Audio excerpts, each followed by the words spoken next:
Bonalu festival रिवायती जोशो खरोश से मनाया गया, जिसमें बड़ी तादाद में अवाम ने मनादिर में पूजा की। सुबह ही से मनादिर के बाहर अवाम की तवील कतारें देखी गईं।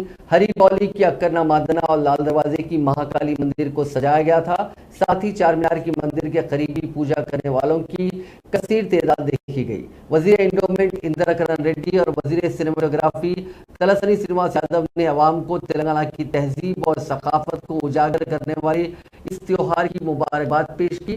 तेलंगाना को रियासत का दर्जा दिए जाने के बाद ये त्योहार सरकारी तौर पर रियासत में मनाया जा रहा है। इस त्योहार के सिलसिले में पुलिस की जानिब से वसीतर बंदोबस्त किया गया था। हैदराबादी बैडमिंटन खिलाड़ी पीवी सिंधु ने इसमें शिरकत की। इस मौके पर मीडिया से बात करते हुए उन्होंने कहा कि वो हर साल इस त्योहार में शिरकत करती है। ताहम उनका कहना था कि वो गुज़िश्ता साल मुकाबलों की वजह से बोनाल फेस्टिवल में शरीक नहीं हो सकी। उन्होंने कहा कि वो हर साल आशीर्वाद देने के लिए आती हैं। उन्होंने तमाम को बोनाल की मुबारकबाद पेश की।